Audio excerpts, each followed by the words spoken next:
Good morning, Andrea. Good morning to everyone. And thank you for your participation in this GEM International webinar. Andrea, if you are agree, let's wait a few moments before starting our presentation to allow everyone to connect. Of course, of course. There are people connecting from Italy, with our also time, but also from Asia. So let's wait another few seconds, Massimo, and then we start. Okay. Hope everything is okay with you. Especially this COVID situation is affecting a lot in the last days. Different countries. We hope that we'll come back to a normal situation during the next months. Yes. Of course, this is affecting either our business and family, and also relatives and so on. So that's it. It will be really the last part of this situation. For your information, we have started with webinars last year, and we continue also this year and for the future also. And also we have, as GMI, organized different courses for functional safety, X, and other things. Real courses that are based on a few days training and also exam. And everything is online. So if you want to have more information, just go to our website and look at the calendar. You may find all the courses. Okay, Massimo, we can go. Hey, Andrea. One thing more. If you want to make any question anytime, just push and write on Q&R button on the bar there. The chat is disabled. Okay, thank you, Andrea. Today's topic intends to give a general overview on intrinsic safety and on the devices involved in this method of protection, where GMI has developed considerable experience over the year. The real application of the process industry involving analog and digital isolators will be specifically examined. Greetings to my colleague Andrea Spolaur, who will help me to lead this webinar. During our webinar, there will be an opportunity for attendees to ask their question through the Zoom chat. All of our attendees can use the question and answer feature to submit their question. We will try to answer your question live. We are unable to give a live answer. We will send you an email as soon as possible with the information you're requesting. Well, Andrea, I think we can start now. Let me give some information on today's speaker. As already mentioned, I have a pleasure to have with me today Andrea Spolaur. Andrea is a GMI Global Account Manager. He has over 20 years of experience in the machine and process automation market. His main area of activity is in industrial control process, in hazardous area application involving signal conditioning, remote control, and bus interface. He has great expertise in international relations in the automation sector and has consolidated his experience in Europe.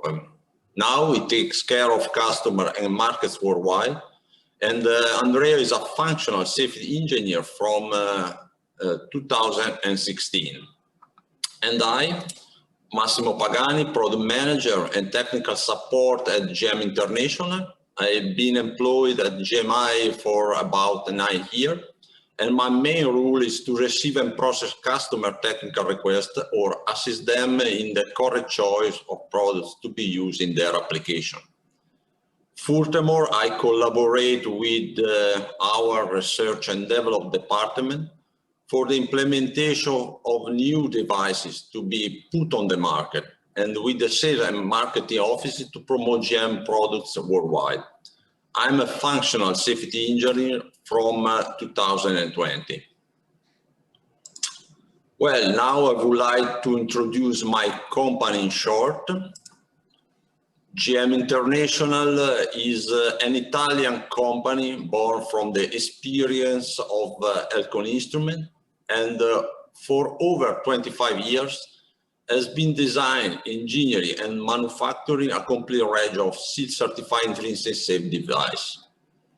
Our products are used in automation packages such as DCS, ESD, fire and gas, marine, and so on, in various industrial sectors such as oil and gas, petrochemical, pharmaceutical, food, and railway. All our products are tested one by one and must conform to the strictest worldwide specification.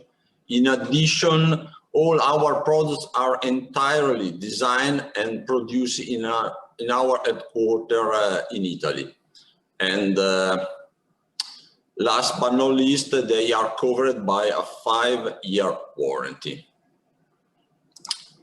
In the following slide, you can see the wide range of products we deal with. Here we can see intrinsically safe barrier, safety relay, isolator, multiplexer, seal-free power supply, termination boards dedicated to the most popular PLC DCS system, ART multiplexer, and so on. Furthermore, our company promotes advanced course of functional safety and safety in AX environments conducted by expert trainers. You can find all the information about it on our website. Well, next slide. Okay, thank you, Andrea.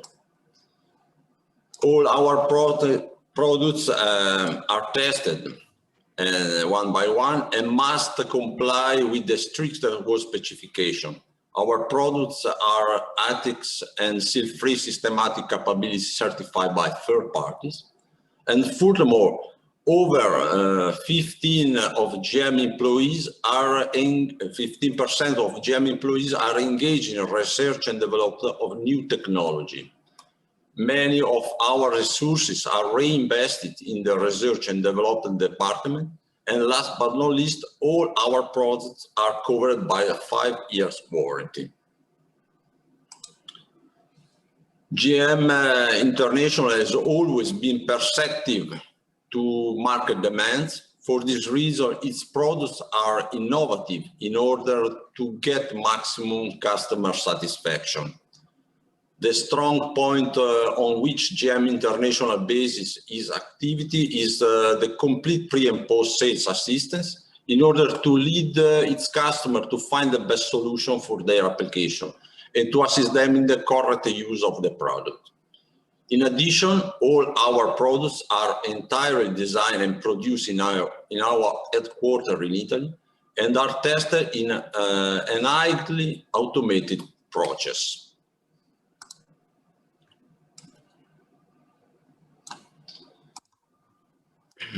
Next slide shows how GM is located around the world, with over 200 people who make up our staff, distributed on all continents. We have a product stock distributed in our main branches in Dubai, Singapore, Houston, and Moscow, and in other parts of the world. The last slide lists some of our main collaborators and customers distributed among system vendors, APC, O&M, and end user. Well, Andrea, it's your turn to introduce today's topic. Please, Andrea. Okay, thank you, Massimo. So this presentation is divided in chapters. The first is dedicated to the protection methods and intrinsically safe concept. Then we'll see more details later on. And first of all, we have a poll. I hope you glad it. So if you want to answer that one, we can launch it now. Just to know what is your knowledge on that? What is the basic protection for principle for intrinsic safety, isolation, mitigation, segregation, prevention, containment? And just write it. Don't hesitate. Don't worry. your name won't be displayed, so you will free to just answer what you know, because of course there are different typology of protection, but the intrinsic safety is something really specific. I see different answer. Of course, only one is the right one. Okay, I'll give another few seconds and then we'll move on. No more votes. Just one. Okay, good. We can stop it now. And what is the right answer? The right answer is prevention. And we will show you now what is the prevention. So this is the protection method. So how the power and the rate signal from the field device installed in Hazardous Area. There are different principles. You know, there is probably we can divide segregation, where is can be realized by encapsulation or immersion or pressurization. There is containment, which is the flame proof, basically EXT. Where we are is a prevention, which is increasing the safety and intrinsic safety. So we prevent, by the intrinsic safety, we prevent the explosion. When, of course, intrinsic safety was introduced in the market, let's say, obtained a good success because it's a very flexible and a cost-effective solution. And this way it was standardized in the lot application. So based on ATEX Directive 2014, a specific device must be connected between the power source and the field device to make the system safe. So if you see the drawing there, you may see that between the control room and the system, and the, not system, but the field device, that can be sensor or actuators or indication vehicle, whatever you have. If you have connected this device in hazardous areas and certified for hazardous area, if you want to connect to the control room, these associated apparatus must be introduced in order to make the system safe. This unit is called intrinsically safe barrier or just barrier. And that is the main principle. We use a digital isolator in intrinsically safety application. So we are talking about digital isolators because are used when there are potential difference between the systems, and these are used in order to eliminate any fault to the ground roots. So these isolators, because it's an intrinsically safe isolator the main name and the most correct name, not barrier. Barrier is another type of solution using the barriers. But we are talking about isolators.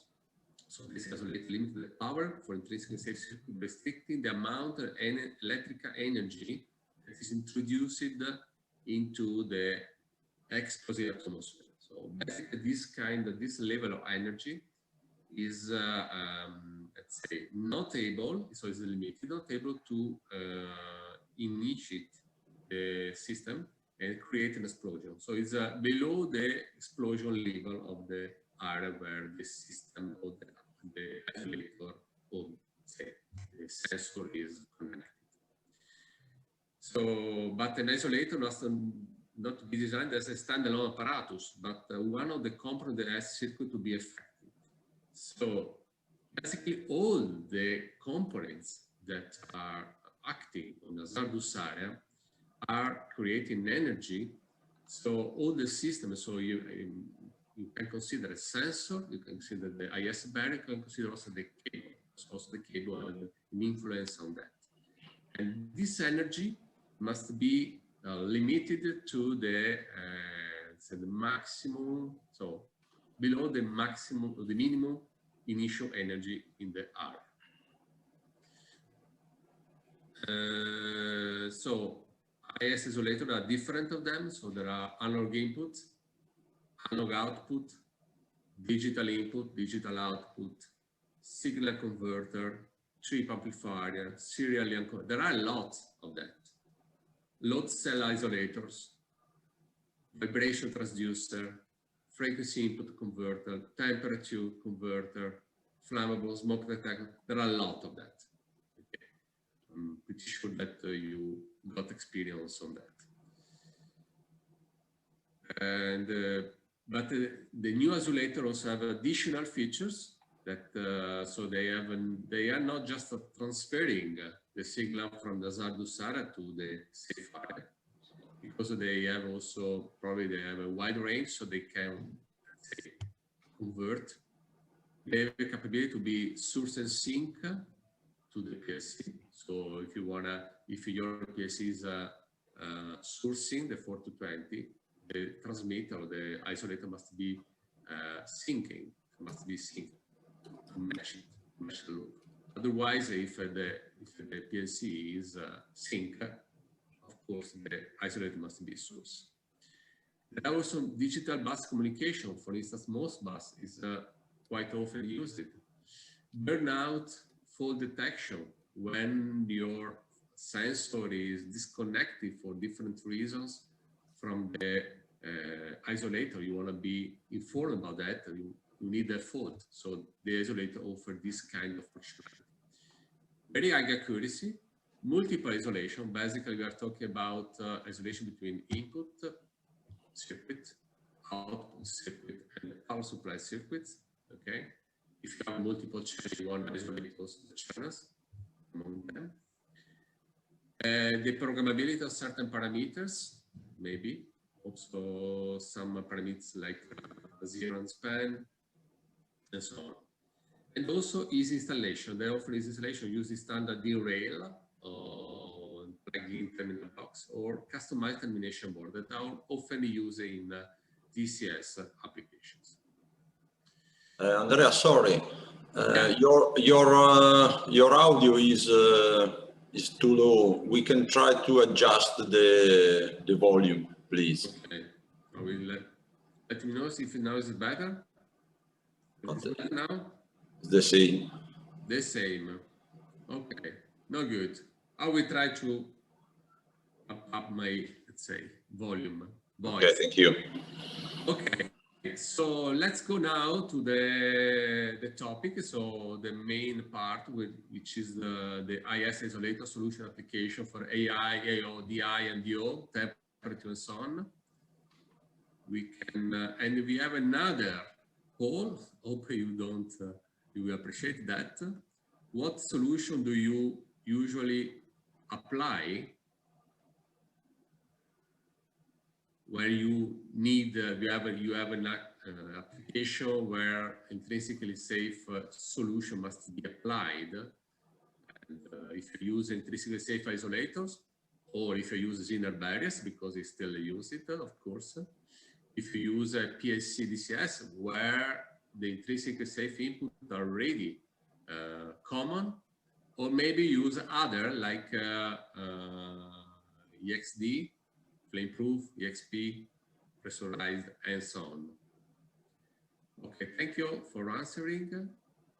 And I see that most of you use intrinsically safe isolators. Some of you still Zener barriers. I can stop now the voting. And of course, some of them also PLC DCS with intrinsically safe input already implemented. Okay, now we have some slides where we introduce analog inputs.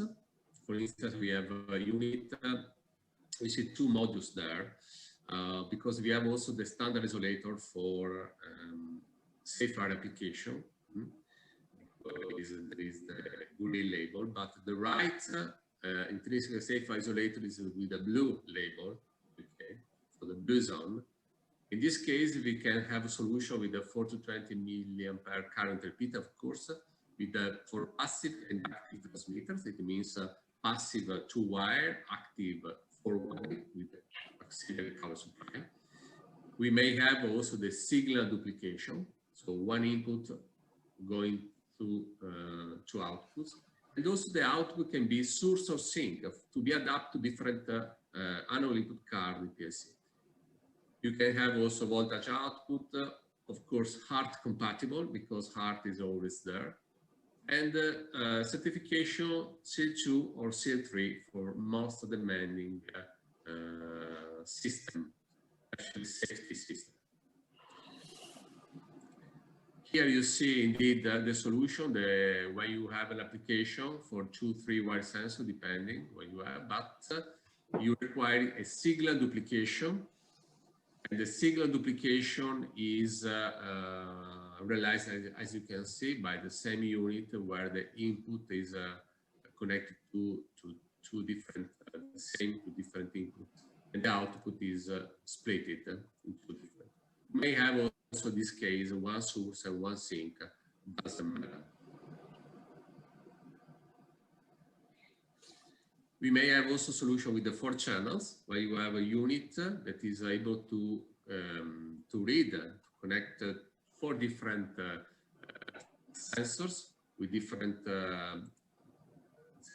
characteristics like sink or source. Okay, oh, sorry, passive, because the input side is common to say passive and active. So in this case, you can have 4 different channels separated, or you may have also some special configuration where it requires triplication, quadruplication, or one input, or some metrics. This is a sort also small PLC. There is small hard configuration here possible for special things. In this unit also offering the Modbus interface. It is essential. This is another application where you are requiring the isolation from the, of course, Hazardous Area, but also you're requiring some trip alarms. You require the conversion or the transmission of the same for 20 milliampere, but also 2 alarms. 2 alarms that can be set for low alarm, high alarm, window alarm, whatever is possible through the software configuration. Modbus is also available here. But also in the analog input, we have the possibility for line fault detection, and it is. Okay. It's my turn. Oh yes, it's okay. Thank you, Andrea. Let's see. How analog input device can manage the line fault. A 420 milliamp signal allows us to standardize the measurement and using the NAMO standard. We know that in the range between 3.6 milliamp and 21 milliamps, the measurement is valid and correct. The analog barriers allow us to read and mirror a signal that goes from 0 to a maximum of 26, 30 milliamp towards a PLC DCS system. In fact, the barrier has the main purpose of limiting the current in the loop to a non-dangerous level, which allow us not to generate a danger of explosion. This precise standard allows us to program our PLC to provide us with a line fault when the set thresholds are exceeded, or in case of using devices with programmable alarm threshold on board, to provide a single fault contact or cumulative fault to a DCS system. Let's now analyze to obtain a core system redundancy through trip amplifier devices.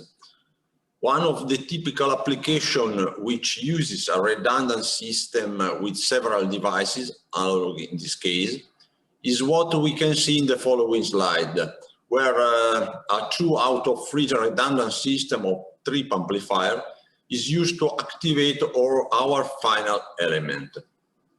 This system and its redundant logic allow us to replace more complex systems composed of safety PLC, allowing us to save more engineering cost. but let's see specifically. The three trip amplifier devices each have two alarm relay outputs with the individually programmable threshold, and each of them is SIL2. By programming all the alarm threshold of the trip amplifier in the same way and connecting in the way we see in the slide, the relay output in such a way as to compose a metric of contacts, which allow us to obtain a SIL3 level from a component SIL2. To activate the final element, at least two of the three loops, sensor plus trip amplifier, must perform the same variable measurement in the field and correctly process the data. In fact, when at least 2 out of 3 sensors detect the same variable in the field, the related trip amplifiers will activate their contact and consequently the final element is activated. If one of the elements in the field fails, or if one of the trip amplifier fails, the 2 out of 3 redundancy allow us to maintain our safety function and process availability at high error. I repeat, this type of logic would be possible in another way, only by using a PLC system with redundant cards, having a considerable higher cost. This system allows us to achieve an high SIL3 safety standard with high process availability. Please, Andrea, use your turn for the analog output. Yes, Massimo, thank you. That's going specifically analog output. So we are talking about 4 to 20 milliamps. Is better now the audio? It's low. It's always low. Always low. I will try to close to my computer. Okay, and 4 to 20 milliamp current driver units with, of course, are compatible with the possibility to have duplication, signal duplication, and SIL2. So we are assuring SIL2 safety. And also with the possibility for loop monitoring for open and short. So in this case, we are reverting high impedance alarm to the system. Must we explain why? Okay, thank you, Andrea. Also, in case of the analog outputs, let's see how a line or load fault is managed. In this case, it's the barrier itself, in addition to limiting the current and voltage toward the field to non-dangerous level, that carries out a real diagnosis of the loop towards the hazardous area. In fact, the internal circuit of the barrier is designed to provide us with a real fault signal when very precise thresholds are exceeded. In fact, in case of the GMI device in the slide, it's able to detect a short circuit fault when the impedance of the load and the line falls below 50 ohm or 100 ohm. This threshold can be set via the internal dip switch. However, as for the open circuit, it's signal when the threshold given by the formula 21 volt divided loop current minus 300 ohm, 750 in case of a loop current of 20 milliamp, is exceeded. This threshold, as you can understand from the formula, is strongly dependent on the current that the PLC supplies to the loop. But how is this fault reported to the system?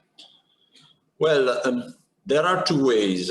The first involves the use of a fault counter which is opening when the fault is detected and sent to a digital input card of a dedicated DCR system. In addition, a LED on the barrier, red typically is turned on, And the second method is the mirroring of the fault directly to the analog output card of the PLC. If the PLC is compatible with this system and the supervised analog output card is able to detect a change in impedance at its input, this system allows not to use a dedicated DCS and to save costs related to it. In fact, when a fault is detected, the various input circuit goes into an high impedance condition, typically higher than 5 kiloohms, causing a maximum current lower than 2 milliamp to circulate in the input loop. In this way, the PLC analog output card, if supervised and able to receive this impedance variation, will understand that a fault has occurred in the field and will signal a fault. This system guarantees considerable saving in terms of cost, and as it supervised the loop without the need to add a dedicated DCS system for this purpose. Now, let's see how it's possible to manage a redundancy system for analog output type application. In this specific application, the management of two 420 milliamps signals towards the dangerous area is not a simple solution, as the two signals should be mixed or added in some way. GMI has developed a redundancy system through a special termination board, which takes the two signals coming from two analog output cards of two different PLC systems and mixes them through its own precise logic. In fact, we will have a main command signal called master and a support of it, a command call called slave. The two signals arrive at the terminals of the termination board and at the input of an electronic switch placed on board it. If both signals are regular, the master commands the loop and drives our load in the field. When this master signal fails due to a line fault or because the relative analog output card fails, the current signal relative to it goes to zero, and the electronic switch placed on the termination board switches to the slave signal. This makes ensure that the output load continues to be correctly powered. When the master signal is restored, the electronic switch on the termination board switches back to the master signal. In addition, we can say that the switching speed between master and slave will be less than 1 millisecond. Through this switching logic, it's possible to carry out redundancy also for analog output circuit. There are two ways, two different concepts for the use of redundancy. That the one that looks at the safety of the process, and the one that looks at the ability, the availability of the process. The two philosophies of redundancy are in contrast with each other, and the end user must choose which way to go.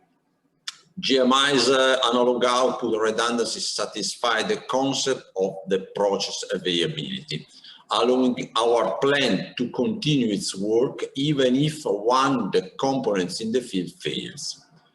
GM solution tries to simplify the redundancy logic to try to obtain the best possible result. Well, Andrea, we can pass to the digital input device. Yeah. Hope it was clear for you, because we are trying to make example, real applications, and that is the purpose of this webinar. Not only say showing what we produce, but how to use it. And in this case, we have a digital input based with say RC3 certified, used for proximity sensor on switch, You can have, of course, a full loop monitoring and alarm output and duplication. You may see that the connection, the input can be realized. For proximity, there is, let's say, level of that show and alert in case of alarm. For voltage-free contact, you have to use the two resistors connected with the contact inside. And yeah, that's the role. And here we have a solution where when the duplication is required, so you may use probably the same unit.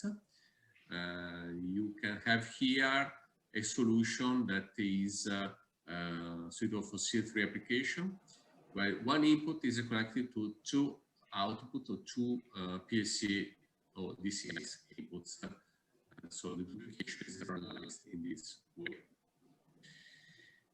We have also other products. In this case, this is only suitable for proximity sensor, switches of course, but basically proximity sensor. There is a full loop monitoring function up to the PLC DCS.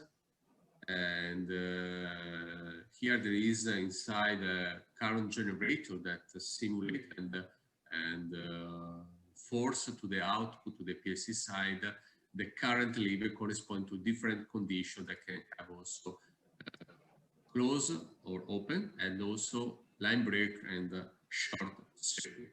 That is suitable for proximity sensors. We do have also solution with for multiple channels. This is mainly used for OEMs, for people that will have a lot of sensors, not the project, but OEMs, customers that have some machines on, with 8 different sensors. There is a complete one-to-one connection. So first input corresponds to the first output, and so on. But you can have also logical function side where you can connect the output to different inputs, some controlling. And this is sort of like the 4 analog input is a sort of a small controller. And there is also the Modbus functionality. You want to acquire all data through Modbus. And there is, of course, full loop monitoring for open and short circuits. Yeah. Well, it's my turn. Yeah. Okay. The previous mail, the previous slide, please, Andrea. Previous, sorry. Which one? This one. Okay, thank you. No, this, the previous. Oh, we have this.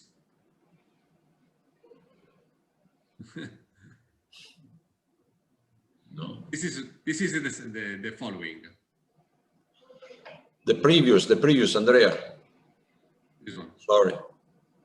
Okay, this. Thank you. GMI has developed 2 particular digital input models, seal-through and seal-free, capable of transparently transferring the status of an Moore sensor or contact in the field to a supervised digital input card of a PLC. This allows our safety system to know exactly the state of the loop in the field. Furthermore, this transparency makes it possible not to use a dedicated DCS system for detecting a fault, as in case of using a normal digital barrier, which needs to interpret 2 contacts to understand the state of the input loop. But how does this transparency work? Well, through a network of resistors connected to transistor, the barrier output is able to provide the exact state of our input. In fact, when the contact in the field is in open condition, we will have the transistor in series with the output loop active and with its contact closed, while the transistor in parallel to their RH minus RL resistance open. In this way, an impedance value equal to RH will be seen by the PLC. The PLC digital input card, which applies a voltage typically of 24 volt DC to this impedance, will read a return current value corresponding to the zero state of the contact. On the other hand, when the contact in the field is in the closed condition, RH minus RL is short-circuited by the transistor in parallel with it, and the PLC will see an impedance of the value of RL. In the same way as before, the digital input card that applies a voltage to the loop will read a return current value equal to the closed state of the contact in the field. But what happens in the event of a fault detected in the field? In the event of a fault in the field, whether it's a short circuit or an open circuit, the transistor in series with the output loop opens, and an high impedance is shown towards the PLC digital input card, which is read by the PLC as a bad signal or fault. This network of resistors at the barrier output allows us to obtain a mirroring system of the fault towards the PLC. Let's see now some particular application involving digital input isolators. The typical application is where we have to isolate a voltage-free contact or an Amur sensor in the field. And in this case, we use the classic digital input barrier or an isolator. But what happens if in the field we have a voltage, 24 volt, 48 volt, or 110 volt DC, and we have to signal to our system the presence or absence of this voltage? In this case, a digital input device cannot be used because its input front end is not available to accept external voltages from the field.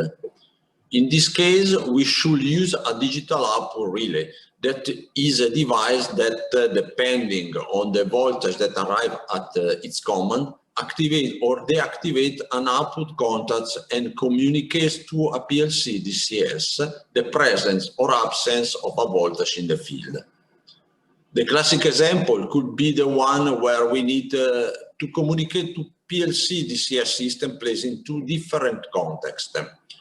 The digital output card of one of the two systems controls our digital output relay, while a digital input card receives the contact status of the digital output relay.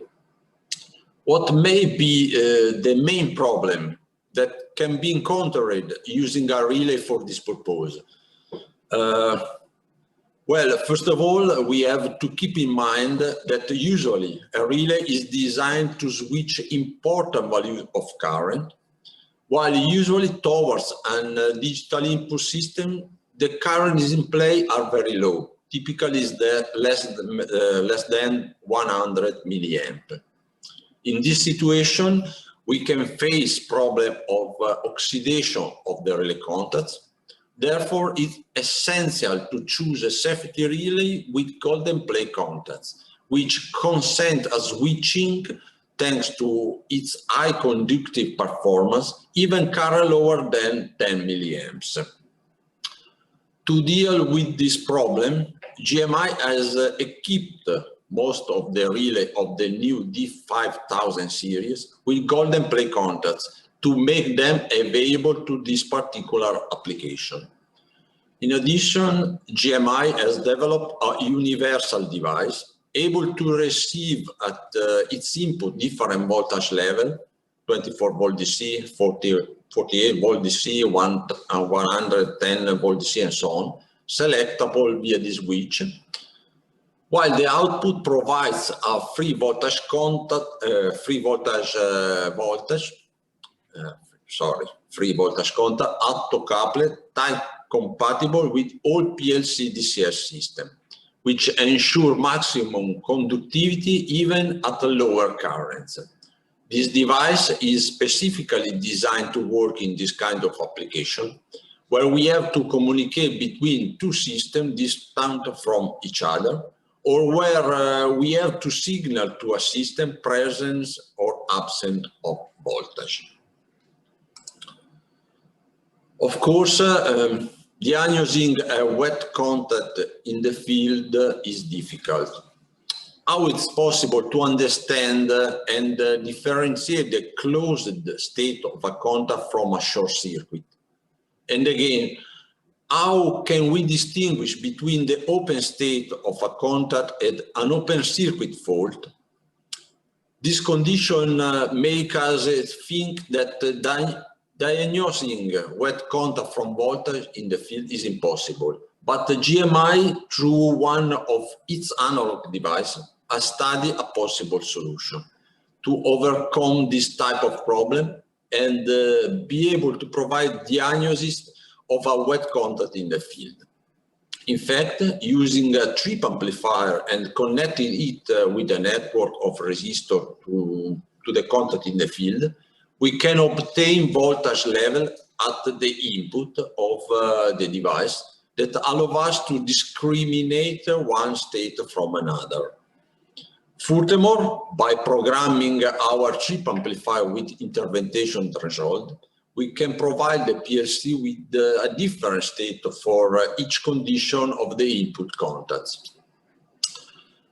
Being able to diagnose the normal operating state of the contact from a false state. Let's see, for example, a wet field contact from an 125 volt DC. The diagnosis of the voltage is made possible through the use of a specially programmed D6254S and with the insertion of some partition resistance to make the 125 volt DC compatible with the voltage input of the D6254S. In the slide, we can see the diagram of the configuration of the isolator used for the test. The resistors at the output of the isolator are used to provide the PLC digital input card with the necessary diagnostic value. So, in this example, we will have that with the S1 contact open, at the output of the module, a resistance level will be presented, which will be read by the PLC as an off state, absence of the voltage in the field. Contact S1 closed, it will give us a resistance level that the PLC will interpret as an on state, presence of the voltage in the field. Third state, fault in the field, cable black at the input. We will have a fault at the output with the opening of the relay commanded by alarm 2. In this case, the PLC will see a fault status, open circuit. Clearly, the PLC card must be of the supervised type. The output resistance of the module can be changed if necessary. We choose the value very close to those of the D5038, D5049S, which currently represent the universal version for all system tested so far. Well, Andrea, it's your turn for explain the digital output module. Thank you, Massimo. So we have a digital output also that in this case are loop powered, sheet free. Digital output, they have different output you may see that can be used for different current and necessity. Of course, within the limitation of intrinsically safety applications, so there are different possibilities, but of course there are some limits. And we have a solution, for instance, at the D5040S, that is a single channel with two different selectable outputs, while the dual channel has 5 different selectable outputs. So the control is, the system is giving the control, and the output is intrinsically safe to the system. We have also solution, and where maybe you require more power on the output side. When there are 3 different selectable outputs, and there is also complete loop monitoring for open and short circuit up to SIL 3 certification.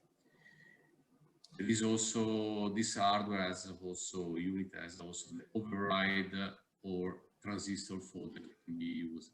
Oh, sorry. Okay, and then we have also in this case a multiple channel, 3 channels. With in this case, you can have 11 different selectable outputs. It's a very, very flexible unit, where of course in this case also there is configuration available through Modbus, and through simple cable connecting to front, you can select what is required on your system. So three outputs, 3 inputs and 3 outputs in the same unit. Massimo? Well, also for also for digital output modules, GMI offer model with onboard line and load diagnostic to monitor loops in hazardous area.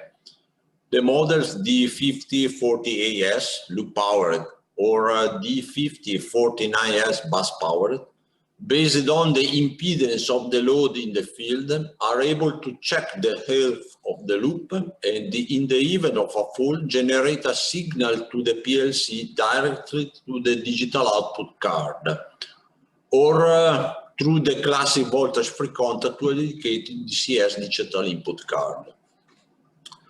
The D5048S, being a loop-powered barrier for normally energized load, is capable of monitoring the impedance of the input loop when the load is on. If it sees an impedance below 50 ohms, it detects a short-circuit fault, and on the PLC side, it transfers the information directly to the digital output card, showing any high impedance which translates into a loop current of less than 2 milliamp. When the impedance of the load on the other end exceeds 10 kilo ohms, the barrier sees an open circuit fault, and in the same way as before, show a high impedance to the digital output card of the PLC. The signaling of a fault can also occur through a voltage-free contact to be acquired through a dedicated DCS system, or through a fault LED placed on the front of the barrier. The D5049S, on the other hand, being bus-powered, provides a complete diagnostic towards the field, both in condition of a load on and in condition of a load off. Like the D5040AS, it can transfer the fault information directly to the digital output card of a PLC with an impedance variation or through a voltage-free contact to be acquired with the digital input card of a PLC dedicated to this to the purpose. Let's now take a look at the redundancy problem also for intrinsically safe digital output application. Basically, there are 3 ways to obtain the redundancy of this system with 3 different levels of redundancy. The first redundancy system involves all the elements that make up the loop, from the valve in the field to the intrinsically safe barrier to the PLC card that controls the loop. This is certainly the most effective and safest redundancy system, but also the most expensive, as to create the redundancy of all elements of the loop has considerable cost. The intermediate way would be too redundant all the device except the final element that is the valve. This means having two barriers and two cards controlling the loop. The main problem that arises in this case is that the redundancy up to the barrier forces us to mix the output signal to the barriers. This is feasible from the theoretical point of view, but first of all, it involves the rating of the intrinsically safe loop from EA to EB, which means that the final element cannot be installed in zone 0, but only in zone 1. And also involves the difficulty to find a final element compatible with the safety parameters that are added, having to put the output of the two intrinsically safe barriers in parallel. This is certainly the most complex method to implement. The simple and cost-effective way is the one proposed in the slide, where redundancy is obtained up to the digital output card of the PLC. After that, through two diodes, we mix the common signal coming from the two diodes at the input of a single barrier that guides our final elements. This is the simplest system, as by not performing operations that add the current in the hazardous area, there are no problems in terms of compatibility with the final elements, and moreover, it's certainly the cost-effective solution, as the redundancy of the devices reaches the PLC only. In the next slide, we encountered a digital output application where we were asked to be able to control a final element, typically a valve, by controlling it with two digital output cards. The final element, normally energized, must be de-energized only if both digital output give the switch off command. This solution studied to obtain an high availability to the process and to keep the plant always active, in order not to have losses in terms of production cost, can be obtained through a double-channel seal-free relay with the output contact placed in parallel. In fact, in this way, the load will be de-energized only if both digital output give the shutdown command. Of course, this solution is to disadvantage of safety, as putting the output concept of seal-free relay in parallel leads to an increase in possible dangerous failures. But thanks to the GMI relay, we are still able to maintain a seal-2 level of the application and to obtain an high process availability. A different application where we were asked to create an high security loop, where the final element was de-energized when only one of the two DOs sent the shutdown command. In this case, always using the same double-channel seal-free relay, the desired safety function can be obtained by placing the relay output contact in series. In this way, the seal-free level of the loop is increased to obtain the required function. This application makes us understand that sometimes it's possible to increase the safety or the availability to the process by combining low cost but very smart solution, such as tools proposed by GMI. Well, Andrea, we have a few words about the two last slide. The last one was for non-AS, you understand clearly, because it's we are talking about yes. And the previous was that is this one was for IS application. So two different contexts. Of course. Okay, thank you, Massimo. So we do have also in our practical temperature modules, like such isolator on converters. The difference is that isolator just isolated the temperature signal that can be either PT100 or thermocouples, RTD, let's say RTD and thermocouples, and they just isolate, so do not convert the signal. while the converter is converting to 420 milliamps, basically the signal. Configurable devices via PC, so for thermocouples, all types, RTD, all types, potentiometer. Also, there are possibilities for custom input. Also, some custom sensor can be selected. Analog output is also in this case source of sync, connection to 3-wire, Modbus availability, and C2, and also burnout in case the sensor is disconnected from it. There is also one alarm available. And we have also, as I say, the isolator. This is the pure isolator. So if your PLC card is accepting just the pure signal, so RTDs or thermocouple, you can use this kind of device. It is just isolating and make your system safe from hazardous applications.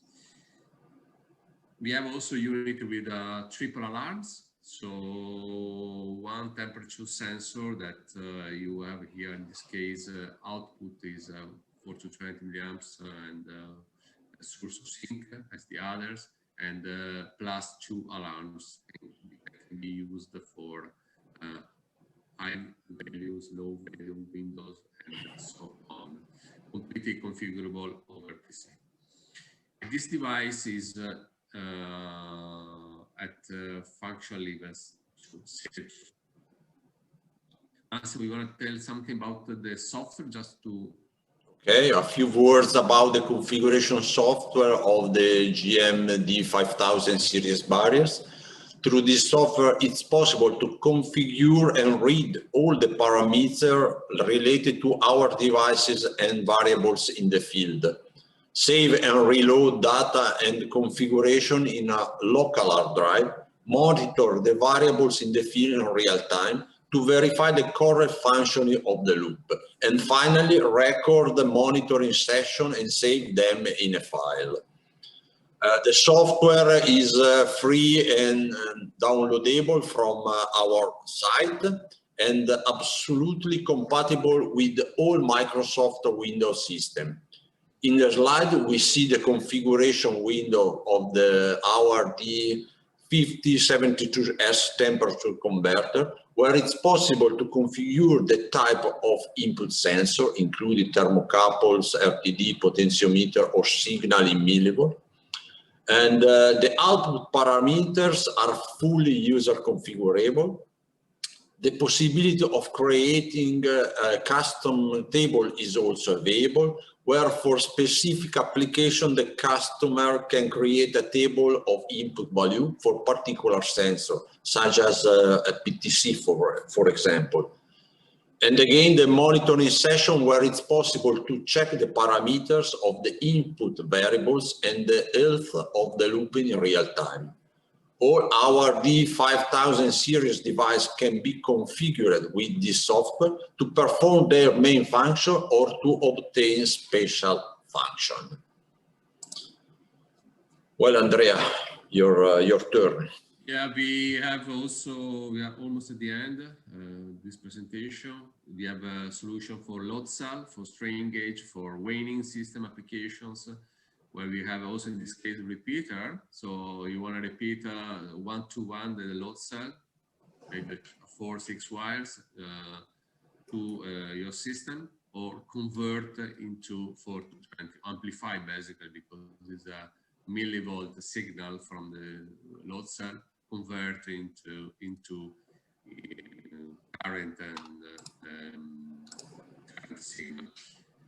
This is also with the Modbus configuration, and it's completely configurable. And also I want to assure that also we are close to get the SIL certification, SIL2 certification for this kind of devices when it's required. We have also vibration monitoring that is used for vibration sensors, and for Bentley Nevada, Care, and other systems, and that are used mainly for checking for fast measurement and fast detecting of vibration from any kind of machines, motors, turbines, and so on. This is the application. Massimo, yes, Andrea. We have particular application are those involving devices such as accelerometers or vibration sensor. Accelerometers are devices that measure the vibration or acceleration of the movement of a structure. The force generated by vibration or variation in movement causes the mass to compress the piezoelectric material, which generates an electrical charge proportional to the force exerted on it. Since the charge is proportional to force and that the mass is a constant, the charge is also proportional to the acceleration. Transducers for measuring acceleration and vibration are increasingly used in the mechanical and structural field, vehicle testing, industrial monitoring, and predictive maintenance, bench and room test, aerospace experimentation, and so on. When these accelerometers operate in a classified area, they must be isolated through an intrinsically safe barrier. As in the slide, the D5062S isolates this particular type of sensor, transparently providing the riding system placed in the safe area with a waveform of the same level and frequency as that generated by the sensor, so that the system can read the signal correctly. It provides a fully floating DC supply for energizing vibration transducer, accelerometers, or two free wire sensors located in hazardous area, and repeats the sensor input voltage in totally isolated circuit located in safe area to derive vibration monitors or analyzer for rotating machinery controls and supervisor purpose. GMI can supply device to isolate and power the different type of sensor present in industrial automation and beyond. Please, Andrea, your turn. We do have another poll. If you would like to answer, what feature do you consider important for AS interface? So you may see that we have in our portfolio, we have a single channel, multiple channel devices with a line monitoring also that is quite important. Software configuration, the seal, because also seal certification is something of requirement, I would say more and more required in safety system. Of course, the barriers, the isolator must have this kind of certification, and also math functions when required. Massimo, you have a question from one attendee. If you want to answer live, or write it, no, it's up to you. Okay, we can. I see that most of you say that the software and the certification is very important. I would stop it now because we are also late. Sorry. So hopefully it is okay with you, also if we are exceeding. The last chapter is for Modbus interface, and is your turn or my turn? Yeah, my turn. Okay. Okay, thank you, Andrea. Many of our devices use Modbus to communicate, but what is Modbus? Modbus is a serial communication protocol that connects programmable logic controls. It has become a standard in industrial communication and is currently one of the most popular connection protocols in the world among industrial electronic devices. The main reason for such an high use of Modbus compared to the other communication protocols are designed with industrial uses in mind. It's an openly published and royalty-free protocol, easy of installation and maintenance. It moves raw bits and words without placing many restrictions on the producer. Modbus allows communication between different devices connected to the same network. For example, a system that measures temperature and humidity and communicates the result to a computer. Modbus is often used to connect a supervisor computer with a remote terminal unit, RTU, is supervisory control and data acquisition system, SCADA. There are two versions of the protocol on serial port RS-4085 by default, but also RS-232 and on the Ethernet. Each peripheral that needs to communicate via Modbus is assigned an unique address. Each of these can send a Modbus command, although generally only one peripheral acts as a master. A Modbus command contains the Modbus address of the peripheral with which you want to communicate. Only later will act on the command, although the other device also receive it. All Modbus commands contain control information, which ensure that the commands arrive is correct. The basic command can ask an RTU to change a value in one of its registers, as well as command the peripheral to return one or more value contained in its register. Modbus RTU is an open serial protocol widely accepted due to easy of use and reliability. Up to 127 modules can be arranged in a multi-drop network and monitored and configured by a single master unit, as shown in the following picture. Each slave contains a table of parameters. Each of them is unequivocally identified through an address and, when requested, make available its value for reading or writing. Complete diagnostic information can be retrieved through Modbus multi-drop RS-485 protocol if a Modbus master is available on the system side. Modbus devices communicate using a master-slave technique in which only one device, master, can initiate transaction called carries. The other device slave responds by supplying the request data to the master. A slave is any peripheral device which processes information and sends its output to master. A slave doesn't send any message before the master requests it. As this can be several devices connected on the same RS-485 bus, each slave must use a unique ID on the bus. What are the advantages of using Modbus communication? With a single Modbus RS-485 interface, it's possible to connect and communicate with all the devices present on the same bus. Multi-drop connection is possible, and communication can cover a distance of up to 1,200 meters.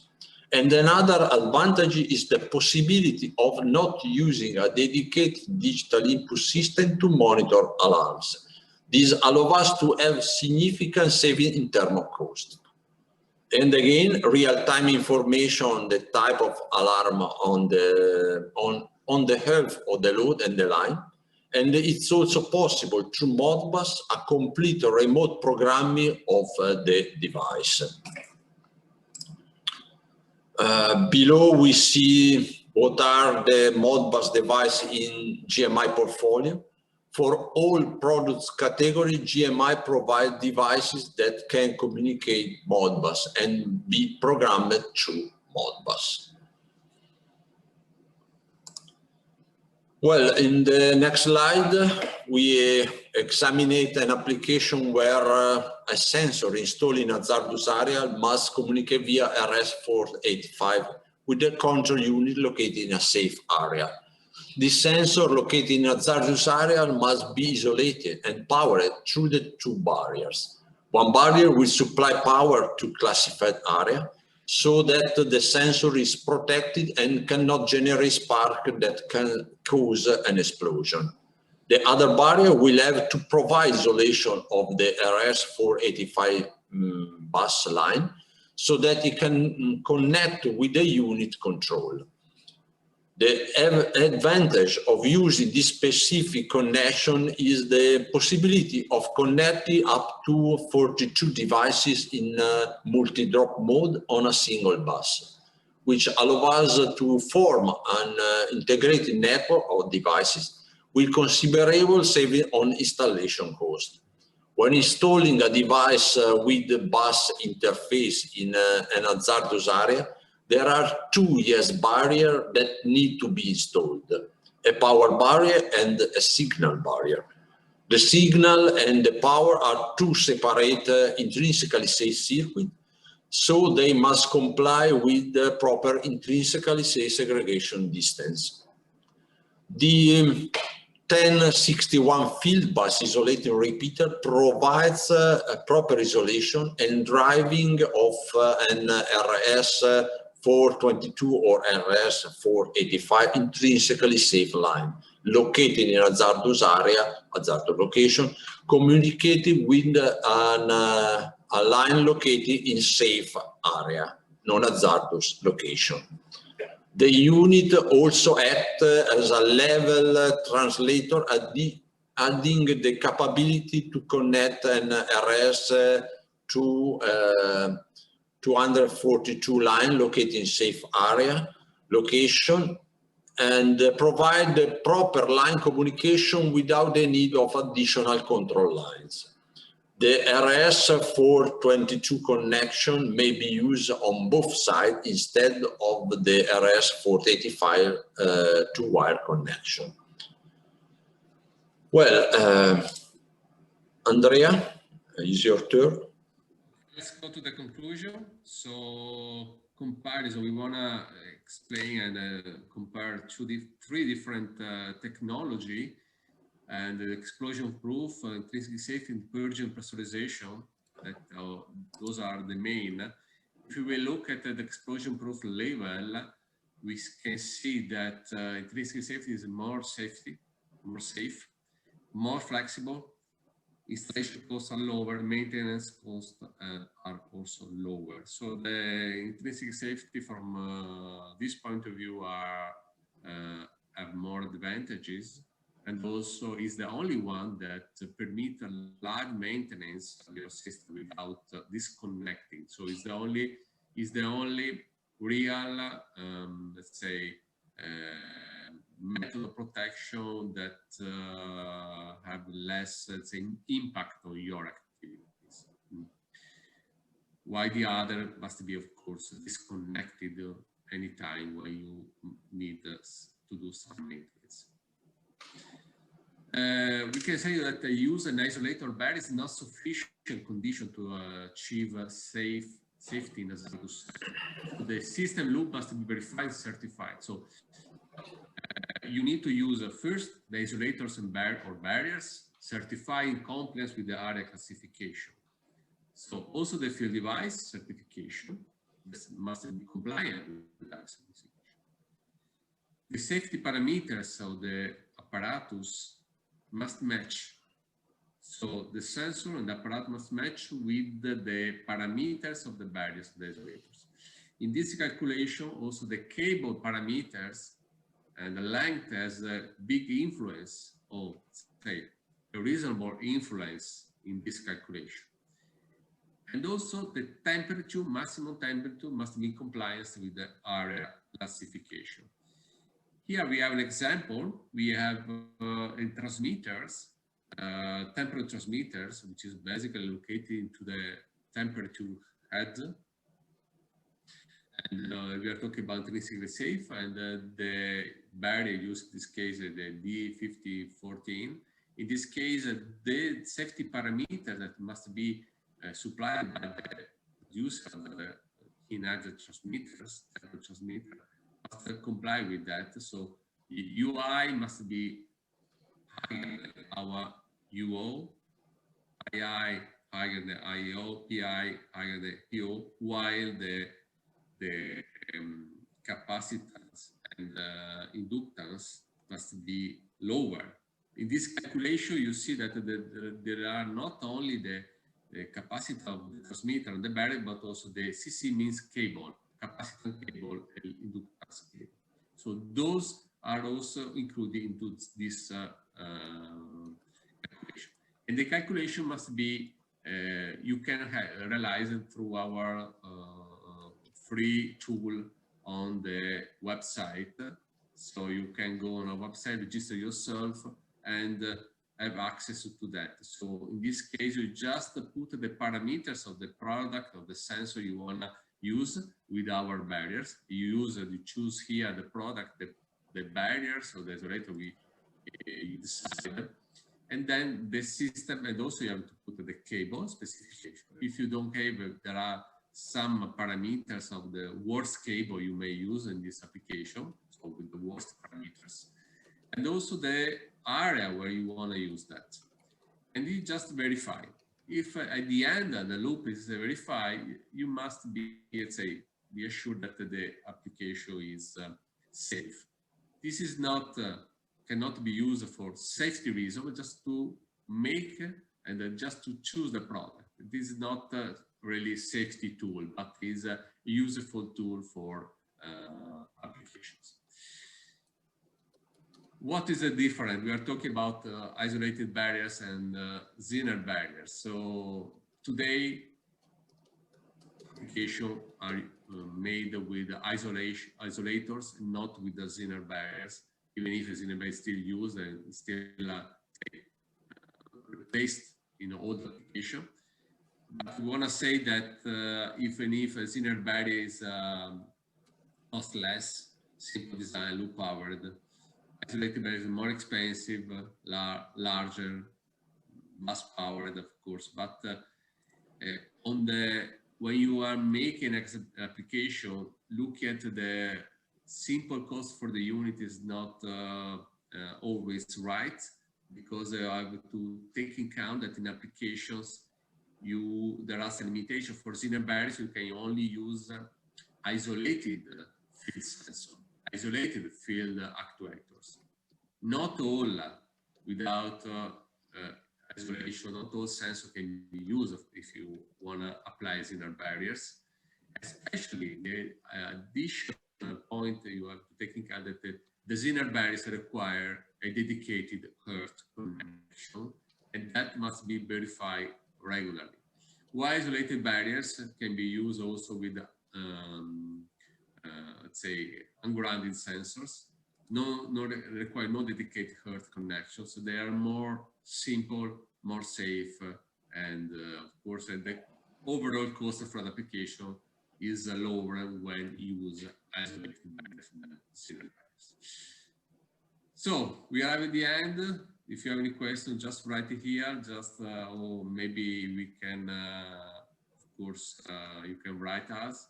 On our website, you may find all details about the product, such as documentation, product certification, software, worldwide contacts also, your contact located. There is also in our website, there are all the webinars. You can schedule it for the next month with the new topics and also old topics. You can register yourself freely, of course, it's not an issue. You can also check and see previous webinars that we recorded, also like this one we recorded, will be up in the next days, and probably are useful for the people that did not attend for your company. Last poll is how did we do, because also we are measured. We like to know if you appreciate that or not, if it was relevant for you or not. Please don't hesitate to write what you like, because of course it's anonymous. You are free to write what is of course right for you. Don't hesitate. So we took very long. This is almost 1.5 hours. Yes. I think it was probably, I see from your vote, was interesting for you. Thank you. I stop here now the voting, and thank you very much. And we remind you just our emails, our face address. If you want to write us to Massimo and I, you are free to say. I hope we answer, Massimo, to all questions live. There were a few questions from No. Okay. Okay, that's fine. Thank you very much, and keep safe. And we can see in the next webinar. Thank you, Andrea. Thank you all our attendees. Bye-bye. Bye-bye. Thank you.